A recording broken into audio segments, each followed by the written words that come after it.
வணக்கம். நான் டாக்டர் ராமநாதன் அர்ச்சுனா. இன்றைக்கு 2025ஆம் ஆண்டு ஆகஸ்ட் மாதம் 3ஆம் தேதி. இந்த பேக்ரவுண்டில் சின்ன சின்ன மியூசிக்ஸ் வரும். அதுக்கு இடையில மன்னிப்பு கேட்டுக்கொண்டு இந்த வீடியோ எதை பற்றி என்பது தொடர்பான என்றால் என்னுடைய எம்பி பதவி வழக்கு தொடர்பானதும் அதற்குரிய செலவு விவரங்கள் தொடர்பானது. இந்த வழக்கு எனக்கு போடப்பட்டு உங்களுக்கு தெரியும், என்னை பதவி நீக்கம் செய்ய சொல்லி, அதாவது நான் ஒரு டாக்டராக இருக்கின்ற நேர பகுதிகளில் நொமினேஷன்ஸ், அதாவது நான் அந்த டாக்டர் வேலையை ரிசைன் பண்ணாம நொமினேஷன்ஸ் போட்டு பாராளுமன்ற உறுப்பினராக வந்திருக்கிறேன். ஆகவே நான் என்னை பாராளுமன்ற பதவியிலிருந்து நீக்க வேண்டும் என்ற அடிப்படையில் இந்த வழக்கு ஒன்று ஒரு சிங்கள ஒரு நபரால், ஒரு சட்டத்தரணி ஒருவர் நினைக்கிறேன், அவரால் எனக்கு போடப்பட்டது. அந்த வழக்கினுடைய லோயர் எனக்கு கௌசல்யா அரேஞ்ச் பண்ணி தந்த லோயர் இப்போது அந்த சப்போர்ட்டிங் ஸ்டேஜ் வரைக்கும் முடிஞ்சிருக்கிறோம். உங்களுக்கு தெரியும், அந்த வழக்கு கோர்ட் ஆஃப் அப்பீல்ல போடப்படுகின்ற போது, அதாவது இவர் பொது பாராளுமன்றத்திலே வாக்கிடுவதற்கும் பாராளுமன்ற அமர்வுகளில் இருப்பதற்கும் தகுதியற்றவர் என்று சொல்லி, ஏனென்றால் நான் ஒரு பப்ளிக் சர்வெண்டா இருந்து கொண்டு இந்த எலெக்ஷன்ல நான் நொமினேஷன் போட்டு பாராளுமன்ற உறுப்பினராக வந்திருக்கிறேன் என்ற அடிப்படையில் அந்த வழக்கு போடப்பட்டது. அதுக்குரிய வழக்கு போடப்பட்டதன் பிறகு அந்த வழக்கு எடுத்துக்கொள்ளப்பட்டது. அண்மைய தினங்கள் 1 மாதத்துக்கு முன்னும் வழக்கு எடுத்துக்கொள்ளப்பட்டது உங்களுக்கு தெரியும்.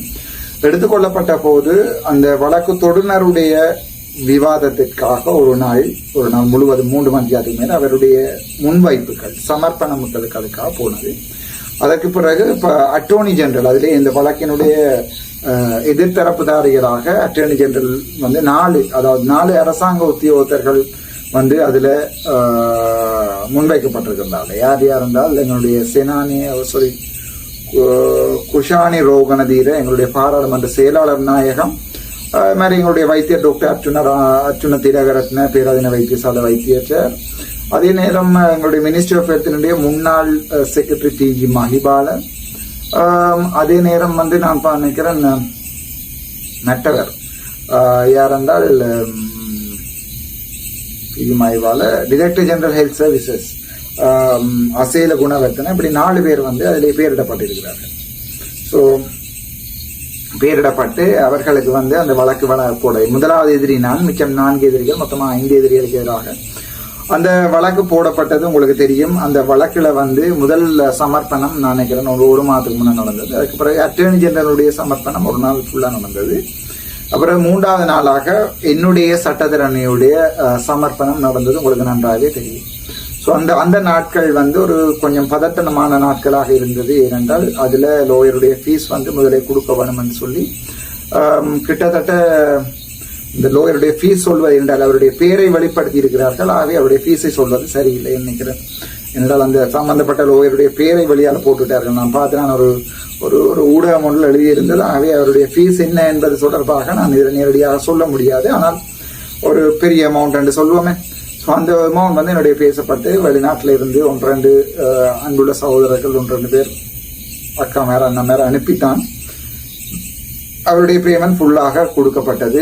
அதாவது அந்த சப்மிஷன் செய்வார்கள், அதை சொல்வது சப்போர்ட்டிவ் ஸ்டேஜ். அதாவது அந்த சட்டத்தரணி, எங்களுடைய சட்டத்தரணி, மற்றது இந்த 3 சட்டத்தரணிகளும் சப்மிஷன் செய்கின்ற அந்த இதுக்காக அந்த சப்போர்ட்டிவ் ஸ்டேஜ் வரைக்கும் அந்த அமௌண்ட் கொடுக்கப்பட்டிருக்கிறது. இப்போது இனி ஆர்கியூமெண்ட் ஸ்டேஜுக்கு போகிறது. ஸோ ஆர்கியூமெண்ட் ஸ்டேஜுக்கு போய்கள மேலதிகமாக பணம் கொடுக்க வேண்டி இருக்கும் இந்த வழக்கை வெல்வதற்கு. ஆகவே அதில் நான் இப்போ இந்த வீடியோ போடும்போது இந்த தலையங்கம் எடிட் பண்ணிக்கல, இந்த தம்ப்நெயிலும் எடிட் பண்ணிக்க நான் ஜோதிச்சேன்னா லெட்ஸ் சே த அமௌண்ட் எவ்வளவு கொடுத்துருக்கிறோம் என்று அப்போதான் மெட்டாக்களுக்கும் தெரியும். ஆனால் என்றால் அதில் அவருடைய பேரும் இருக்கிறதால அவரை கேட்காமல் எவ்வளவு அமௌண்ட் லோயர்ட்ட கொடுத்தது என்பது சொல்லுவது அவ்வளவு முறையற்றதாக எனக்கு பரவடியால் அது நான் அந்த அமௌண்டை சொல்லவில்லை உங்களுக்கு. ஆனால் எனக்கு தந்த ஆக்களுக்கு நேரடியாக போன்ல கதைக்கும் போது நான் சொல்லியிருக்கிறேன், எஸ் இவ்வளவு அமௌண்ட் கொடுத்துருக்கிறேன் என்று சொல்லியிருக்கிறேன். அதில் சுவிட்சர்லாண்டில் இருந்து ஒரு அம்மா அவரால் அனுப்பியிருந்த காசு, அப்படி கொஞ்சம் பேர் அனுப்பியிருந்த காசை கொடுத்துருக்கிறேன். ஜெர்மனியில இருந்து கொஞ்சம் பேர் அனுப்பியிருந்தேன். இல்லை அந்த சொட்டு காசை சேர்த்தா கொடுத்துருக்கிறேன். இப்போதான் அடுத்த ஸ்டேஜுக்கு போயிருக்கிறது. அதை விட யாழ்ப்பாணத்தில் இருக்கிற மற்ற வழக்குகளுக்கு என்னுடைய சம்பளத்தில் சின்ன சின்ன காசு இருந்தபடியே சம்பளத்தில் கொடுக்கணும். சில பேர் எடுக்கிற, சில நல்ல லோயர்ஸ் எடுக்கிற இல்லை, சில பேர் அமௌண்டியா சொல்ற இல்லை, டாக்டர் நீங்க பார்த்து போடுங்கன்னு சொல்லி அப்படிப்பட்ட லோயர்ஸும் இருக்கிறார்கள். இல்லை இந்த சர்டன் அமௌண்ட் தாருங்கள் தந்தால் வருகிறோம் என்று சொல்கிற அளவில் வயசும் இருக்கிறார்கள். அது அவர்களுடைய தனிப்பட்ட ப்ரொஃபஷனல் ஃபீ. ஸோ அது தொடர்பாக எந்த கருத்துக்களையும் நான் சொல்ல விரும்பவில்லை. ஒரு நபர் அது தொடர்பாக ஒரு இதை போட்டிருந்தார். இதை என்றால் ஒரு வீடியோ ஒன்றை போட்டிருந்தார். அந்த வீடியோவை நான் டவுன்லோட் பண்ணி வச்சிருக்கேன். அந்த சம்பந்தப்பட்ட நபர் அந்த வீடியோ தூக்கிட்டேன். அவருக்கு நான் டிஃபமேஷன் வழக்கு போடுகின்ற நேரில் அந்த நேரில் அது தொடர்பாக நான் போடுவேன். ஒரு அன்றாதபுர வழக்கு தொடர்பாக ஒரு தேவையில்லாத கருத்து ஒன்றை ஊடகங்களில் பகிர்ந்திருந்த ஒரு நபர் ஒருவர். ஸோ அவருக்கு வந்து நான் பிரச்சனை கொடுப்பதற்கு தயாராகி கொண்டிருக்கிறேன். நான் அதை இப்போ அவசரப்படி பிரச்சனை கொடுக்கல. இப்போ அந்த 3 பேர் போயினோம். உங்களுக்கு தெரியும், எனக்கு எதிராக கேவலமா வீடியோ போட்ட 3 பேர் போயினோம். அது ஏற்கனவே சிங்களத்துல வீடியோ போட்ட சுதர்த்தா என்ற ஒரு நபர் வந்திருக்கிறார் பாராளுமன்ற வார என்ன அந்த வீடியோ எடுத்து இப்போ மீடியாவுக்கு கொடுத்த போலீஸ்காரர் வந்து போகிறார்கள். அப்படி வழக்குகள் மாறி மாறி நடந்து கொண்டிருக்கிறது. ஸோ இதுதான் அந்த வழக்கம். இப்போ இந்த சப்போர்ட் ஸ்டேஜ் முடிஞ்சு அடுத்தது இந்த ஆர்கியூமெண்ட் ஸ்டேஜே போகும். இந்த சப்போர்ட் ஸ்டேஜில் அவர்களுடைய சட்டத்திறனிகளும் வந்து நீதிபதிக்கு ஒரு விடயத்தை முன்வைப்பார்கள், என்னுடைய சட்டத்திறனை முன்வைப்பார்கள். அந்த முன்வைப்பின் பின்னர் அந்த ஓரல் சப்மிஷன் சொல்றார்கள். அந்த ஓரல் சப்மிஷனின் பின்னராக உங்களுக்கு வடிவா தெரியணும், எனக்குரிய இடைக்கால தடை உத்தரவை வழங்குறதா இல்லையா என்பதை கோர்ட் ஆஃப் அப்பீல் தீர்மானிக்கும். கோர்ட் ஆஃப் அப்பீல் தீர்மானித்திருந்தது இல்லை, இடைக்கால தடை உத்தரவை வழங்குவதில்லை என்றால் இடைக்கால தடை உத்தரவும் என்னுடைய ஃபைனல் உத்தரவும் சமம். இடைக்காலமாக என்ன நிப்பாட்டினாலும் ஒன்றுதான், கடைசியாக என்ன நிப்பாட்டினாலும் ஒன்றுதான், வழக்க முடியும். ஆகவே அந்த இடைக்கால தடை உத்தரவா ஃபைனல் ஆண்டு பாகையில் ஃபைனல் உத்தரவை அப்படியே வழங்க முடியாத அடிப்படையிலையும் அந்த என்னுடைய சட்டத்திறனை ஒரு சிறந்த செயற்பாடு, மிகவும் நம்பிக்கைக்குரியவர், சிறந்த வகையில செயற்பட்டிருந்ததால வந்து அந்த வழக்கு வந்து சப்மிஷன் பிறகு அடுத்தது அவர்களுடைய ரிட்டன் சப்மிஷனுக்கு வந்து அதாவது வந்து டேட் போடப்பட்டிருக்கிறது. ஸோ அந்த டேட் வந்து ஒரு மாதம் போன நேற்று 1ஆம் தேதி அந்த வழக்கு நடந்திருந்தது. அந்த வழக்கில் வந்து என்னுடைய சட்டத்திறனி அவர்கள் மேலதிகமாக ஒரு மாத டைம் கேட்டிருந்தார். அந்த நாங்கள் டாக்குமெண்ட்ஸ் எல்லாத்தையும் தேடி எடுத்து போட வேணும். ஸோ கணக்க டாக்குமெண்ட்ஸ் எல்லாம் எக்ஸ் பண்ண வேண்டியிருக்கிறது. ஆகவே அதுக்கு ஒரு மாதம் கேட்டிருந்தார். அதுக்கு நீதிமன்றம் மூவ்மெண்ட் சொல்லி இருக்கிறது. அதே நேரத்தில் அதுல ஏதாவது ஆட்சேபனை இருந்தேன்னு சொன்னால் வழக்கு தொடுநர் வந்து 2 கிழமையில வந்து ஒரு நாளில் வந்து நேரடியாக கதைச்சு அந்த இதை ஆட்சேபனை தெரிவிக்கலாம் என்று சொல்லப்பட்டிருந்தது. ஆகவே அதுதான் இனி அடுத்த மாதம் தான், செப்டம்பர் மாதம் தான் அந்த அடுத்த வழக்கு போடப்பட்டிருக்கிறது. ஆகஸ்ட் அல்ல, செப்டம்பர் மாதம், டேட் ஞாபகம் இல்லை, செப்டம்பர் மாதம் அந்த வழக்கு போடப்பட்டிருக்கிறது. இப்போது எனக்கு இதுவரைக்கும் உதவி செய்த அனைவரிடம் வந்து நான் மற்ற வீடியோவிலையும் சொல்லியிருப்பேன், இந்த வீடியோவிலையும் சொல்றேன். என்றால் சில பேர் சொல்லணும், உங்களோட காரை வித்து போட்டு நீங்கள் இந்த வழக்கு செலவு கொடுக்கலாம் தானே, உங்களோட காணியில வித்து போட்டு கொடுக்கலாம் தானே, அல்லது வந்து உங்களுடைய போஸ் வித்து போட்டு கொடுக்கலாம் தானே, அதை நீங்க சாப்பிடாம உங்களோட காசு சம்பளத்துல கொடுக்கலாம் தானே டாக்டர், பிள்ளைக்கு கொடுக்குற காசை, பிள்ளைக்கு உடுப்பு பண்ற காசுல வந்து கோர்ஸ் கொடுக்கலாம் தானே. உண்மையாகவே என்னென்றால் இப்ப நீங்கள் இவ்வளவு சொன்ன முதல்ல காரை விற்க சொல்லி நீங்கள் கேட்டாலும் சரி, வித்து போட்டு நான் பஸ்ஸுகள்ல வந்து அரசியல் செய்யறதுக்கு நான் ரெடி ஆயிருக்கிறேன், என்னோட மோட்டர் பைக் கொண்டு காணுங்க எனக்கு அரசியல் செய்வதற்கு. ஆனால் என்ன பிரச்சனை என்று சொன்னா அந்த கார் வந்து இப்பதான் கிட்டத்தட்ட 20 லட்சம் ரூபாய் செலவழிச்சு திருப்பி திருத்தினேன். ஸோ இப்போ அந்த கார் விற்கிறேன்டா ஒரு கோடி 60 லட்சம், 1 கோடி 70 லட்சம் ரூபாய்க்கு அந்த காரை விற்க வேண்டியிருக்கும். ஏற்கனவே 1 கோடி 50 லட்சம் ரூபாய்க்கு லோன் இருக்குது, 66 பேலன்ஸ் இருக்குது பிஓசியில, 50 பீப்புள்ஸ் பேங்க்ல லோன் இருக்கிறது. ஆகவே 10 அதை விட ஏற்கனவே கட்டப்பட்ட காசு 50, 60க்கு லோன் இருக்கிறது. ஸோ இந்த காரை வித்து அந்த லோனை கட்டத்தான் அப்படியே சரிதான் சார். சரி, அந்த காரை வித்தா அப்படி நேரம் லோனை கட்ட வேண்டியிருக்கேன். காரை வித்து போட அரசியல் செய்யல. நான் இப்போ இந்த காசை லோனும் கட்டையிலாம போயிடும். இப்ப கூட என்னோட தொழிலை இழந்துட்டு நான் என்னுடைய லோன் கட்டுவதற்கு எனக்கு வசதி இல்லை. நீங்க அதை விளங்கிக் கொள்ளணும். எல்லாரும் சொல்றேன் என்னென்னால் டாக்டருக்கு என்ன காசு வருது, பாராளுமன்ற சம்பளம் வருதுன்னு 1,30,000 ரூபாய் லோன், 1,29,000 லோன் பிஓசி மேனேஜர் அடிச்சு கேட்கலாம். டவுட்னா வேற பேங்க்ல இருக்காங்க, இதே எடுத்து போட்டு பார்க்கலாம், கிரிப் எடுத்து பார்க்கலாம். 8618 என்னுடைய ஐடென்டி கார்டு நம்பர், கிரிப் அடிச்சு பாருங்க.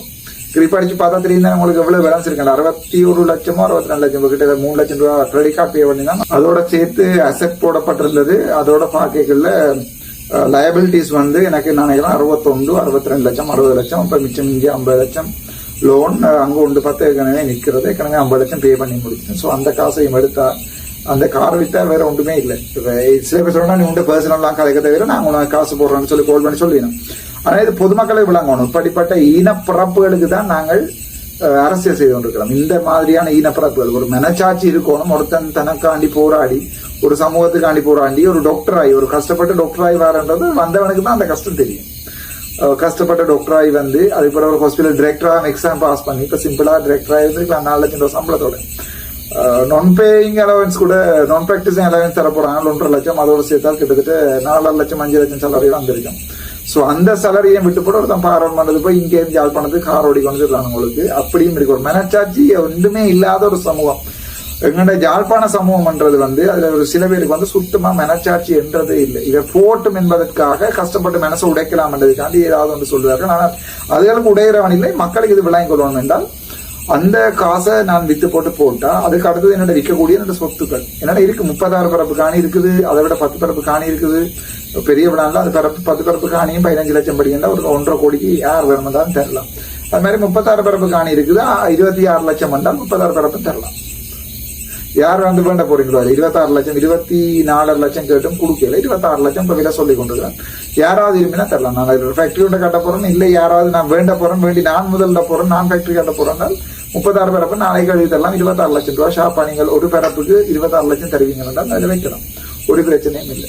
இப்ப எல்லாத்தையும் இழந்து, படிப்பையும் இழந்து, தொழிலையும் இழந்து, வருமானத்தையும் இழந்து, பிள்ளைகளுடைய எதிர்காலம், பிள்ளைகளுடைய படிப்பு எல்லாத்தையும் இழந்து, என்னுடைய கனவையும் இழந்து நிக்கல. ஒரு விரது குறைந்தது வந்து ஒரு மனநோயாளி எனக்கு கொமெண்ட் பண்ணுகிறது, உங்களுடைய போஸை வித்து போட்டு வழக்கு கட்டலாம் தானே வந்து. இப்ப நான் என்ன செய்யறது? அது பிள்ளை கண்டு ஆசையா சேர்த்து வச்சிருந்தது. இப்ப நான் எங்க போய் இதை சொல்லி அழுகிறேன் விளங்குகிறேன். இதை நான் பொதுமக்கள்கிட்ட இந்த வழக்கு செலவுகளுக்கு உங்களால முடிந்தால் உதவி செய்யுங்கள் என்று கேட்பதற்குரிய காரணம் என்னென்றால், இந்த வழக்குகள் 25 வழக்குகள்ல கிட்டத்தட்ட 18 வழக்குகள் மிச்சம் இருக்குது. என்னால தாங்க இயலாது. வழக்குகளுக்கு போய் வாரதே கஷ்டம், உங்களுக்கு வழியாவே தெரியும். உங்களுக்கு வழக்குகளுக்கு போய் வாரதும், வழக்குகளுக்கு போய் ஒரு நாள் ஒரு டேட்டை மிஸ் பண்ணினால் திருப்பி பெயில் எடுக்கணும். உங்களுக்கு தெரியும், நாமல் ராஜபக்ச ஒரு டேட்டை மிஸ் பண்ணி மாறி மால்டிஸுக்கு போயிட்டு பெரிய நியூஸாக வந்தது. இப்போது நான் ஒரு வழக்குக்கு போகாம இருந்தேன். இப்போ 17, 18, 19 தேதி எல்லாம் எனக்கு டிசி கமிட்டி மீட்டிங்ஸ் இருக்குது. ஆனால் முக்கியமான வேலைகள் கூட மன்னார்ல இருக்குது. அப்ப நான் இந்த வேலையில விட்டு போட்டு ஒரு நாள் மாறி போயிட்டேன்னு சொன்னா உடனே அரஸ்வரன் விடும். எம்பி தானே கட்டாயம் அரஸ்வரன் போட்டு தான் ஆகும்.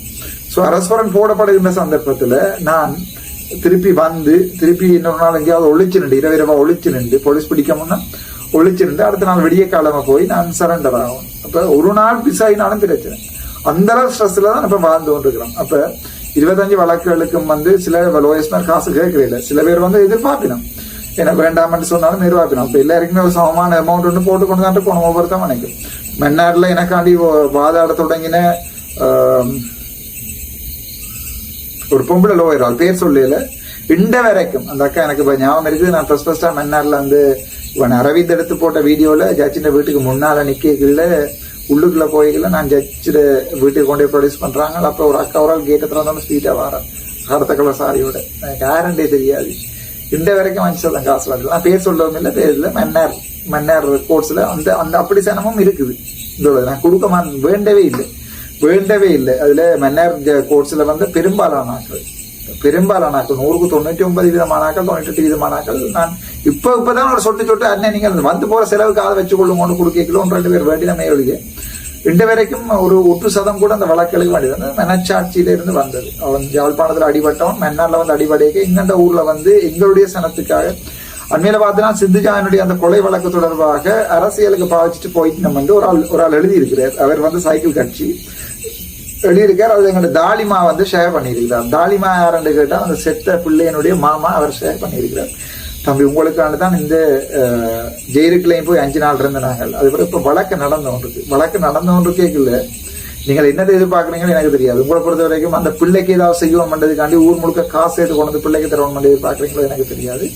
வழக்கு நடந்து கொண்டு கேட்க வழக்கு தொடர்பான இந்த கருத்துக்களையும் தெரிவிக்க முடியாது. இருந்தும் நான் பாராளுமன்றத்தில் பல தடவை கலைச்சிருக்கிறேன் அந்த வழக்கு தொடர்பாக. இதையும் விட நீங்கள் என்னத்தை எதிர்பார்க்குறீங்கன்னு எனக்கு தெரியாது. எதிர்பார்த்தா நேரடியாக சொல்லலாம். இப்ப உங்களுக்கு பிள்ளைக்கு ஏதாவது வேணுமென்றா பார்க்கலாம், இல்ல உங்களுக்கு பிள்ளைய பார்க்க கஷ்டம் பண்ணா தான் நான் வளர்க்குறேன். அவ்வளவுதான் என்னால சொல்லக்கூடிய பதில். சரி, விஷயத்துக்கு வருவோம். திருப்பி பார்த்தா இப்ப இந்த வழக்கினுடைய இந்த விவரம், இந்த வழக்கு வந்து கனநாள் இழுபடும். அதுல அதாவது இந்த வழக்குகள் வந்து கனநாள் இழுபடும், உடனடியாக முடியாது. அதனால தொடர்ந்தும் லோயஸ்மாருக்கு பே பண்ணி கொண்டுதான் இருக்க வேண்டும். என்னுடைய பாராளுமன்ற செலவில கிட்டத்தட்ட 69 வந்து பீப்புள்ஸ் பேங்க் லோனுக்கு போகுது, 130 போகுது, 70 2 லட்சம் ரூபாய் லோனுக்கு போகுதான். விளங்கி கொள்ளுவோம். நீங்கள் ஒருத்தர் இங்கே கோடியா அடிச்சு கொண்டு பார் பெர்மிட்டுகளை வேண்டி வித்து போட்டு வந்து இங்க அரசியல் செய்யல. உங்களுக்கு அவங்கள் தான் தெய்வமடா, நாங்கள் தான் கல்லறடா, நாங்க என்ன செய்யறோம்னு சொல்லுவோம். இப்படிப்பட்ட ஒரு ஈனப்பரப்புகளுக்கு தான் நாங்கள் அரசியல் செய்து கொண்டு கவலையா இருக்குது. இந்த கவலையோட தான் இந்த வீடியோ. வழக்கு செலவுகளுக்கு உதவி கேட்டும் இந்த வீடியோ. நான் நேரடியாக எனக்கு வழக்கு செலவுக்கு உதவி தேவைன்னா நான் என்னுடைய யூடியூப்ல என்னுடைய பேஸ்புக்ல நான் போடுவேன்.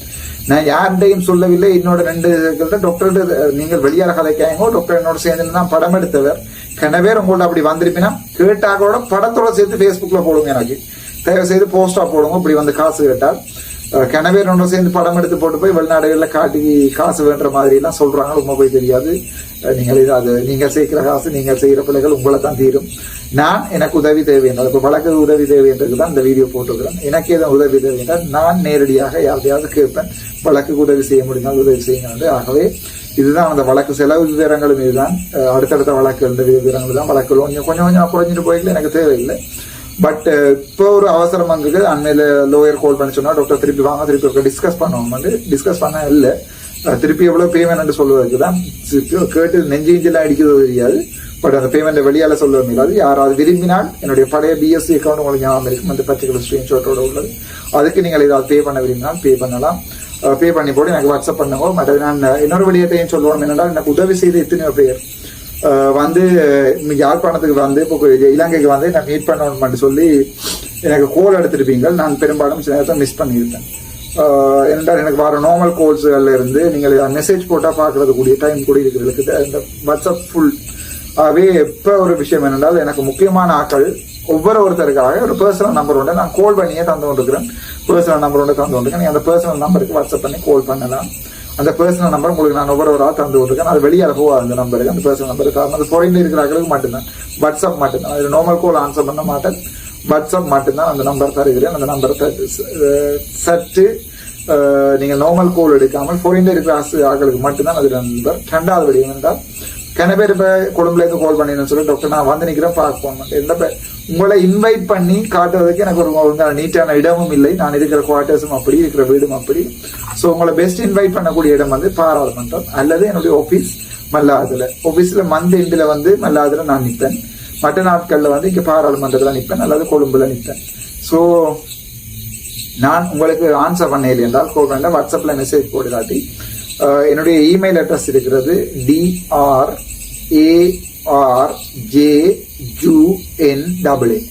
டாக்டர் ஒரு டொட்டும் இல்லை ஒரு ஸ்பேஸும் இல்லை ஒரு அண்டர்ஸ்கோரும் இல்லை. DR doctor ARJUNAA doctor Arjuna @gmail.com. இதுக்கு ஒரு இமெயில போட்டு விடுங்க. இமெயில போட்டீங்கன்னு சொன்னா இப்போ இமெயில்ஸ்ல பெரிய இமெயில் இல்லாதாக்கள் வாட்ஸ்அப்ல எனக்கு டெக்ஸ்ட் பண்ணுங்க, மெசேஜ் பண்ணுங்க, கால் பண்ணுங்க. அப்படி ஏதாவது செய்தால் நான் அதில் பிடிபட்டால் நான் உங்களை கூட்டிக் கொண்டே பாராளுமன்றம் ஃபுல்லாக சுற்றி காட்டி எனக்கு என்னால் செய்யக்கூடிய உதவி அவ்வளோதான். நீங்கள் செய்த பண உதவிக்கு என்னால் செய்யக்கூடியது உங்களோட தடவை பாராளுமன்றத்தை என்னுடைய காரில் எந்த செக்கப்பும் இல்லாமல் கூட்டிக் கொண்டு போய் பாராளுமன்றத்தை சுற்றி காட்டி உள்ளுக்கிலிருந்து பாராளுமன்ற அமர்வுகளை பார்த்து அந்த டைமில் இந்த ஸ்பீச் கதைக்கனே டைம் இருந்துச்சுன்னா நீங்கள் என்னுடைய ஸ்பீச்சை பார்க்கலாம். நான் கனவேரை மிஸ் பண்ணிட்டேன். அண்ணா நேரம் அக்கா நேரம் வந்துட்டு போனதை ஃபாரின்ல இருந்து கனவேரை மிஸ் பண்ணிட்டேன். அதே நான் இந்த தடவை அப்படி மிஸ் பண்ணுவதாக இல்லை. உங்களை கூட்டிக் கொண்டு போய் இனிமேல் நான் டிசைட் பண்ணியிருக்கிறேன்.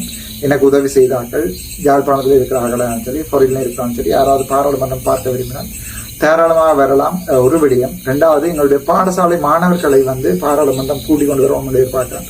அதுக்கும் பண உதவி தேவை. அதுக்கு வந்து இப்போ உதாரணத்துக்கு ஒரு பாடசாலையெல்லாம் போய் கூட்டிக் கொண்டு வரேன்னு சொன்னால் பஸ்ஸுக்கு அந்த பிள்ளைகளுடைய சாப்பாட்டுக்கு அங்கே நிற்கிற இரவு நைட் ஸ்டேக்கு டீச்சர்ஸுக்கு ஒரு பேர் டே மாதிரி ஏதாவது மற்றதாக 3 நேரம் சாப்பாடு வந்து போகிற சாப்பாடு பாடி நல்ல சாப்பாடு அப்படி. ஸோ ஃபினான்ஷியல் இதால தான் நான் என்னுடைய பாடசாலையை நான் பார்க்குறேன்னு சொன்னால் யாழ்ப்பாணத்தில் இருக்கிற பெரிய பெரிய பாடசாலைகளை எல்லாம் அல்ல, சின்ன சின்ன சின்ன பாடசாலைகள் மகா வித்தியாலயங்கள்ல சின்ன சின்ன பாடசாலைகள் இருக்குதான். எல்லாருக்கும் புதுசாக உடுப்பு தச்சு கொடுத்து புதுசாக சாப்பாடு வாங்கி கொடுத்து பஸ் ஒன்று பிடிச்சு கூட்டிகிட்டு வரணும்னு ஆசை. ஆனால் அதுக்கு என்னிடம் பண வசதி இல்லை.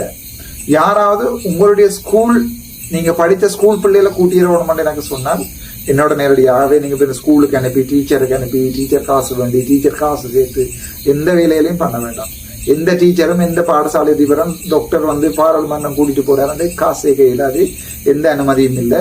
இது என்னுடைய வளமையா கதைச்சு கொண்டுக்கிற அண்ணன் மாதிரி யாராவது நீங்க சின்னல்ல படிச்ச குட்டி ஸ்கூல் பெரிய ஸ்கூல் இல்லை குட்டி ஸ்கூல் ஒன்றுல ஏதாவது ஒரு இதென்றால் நீங்கள் விரும்பினால் அந்த பிள்ளைகளை கூட்டிட்டு வந்து பாராளுமன்றம் காட்டி போட்டு திருப்பி கொண்டு யாழ்ப்பாணத்தில் கொண்டு விரும்பினால் என்னை கண்டாக்ட் பண்ணுங்க.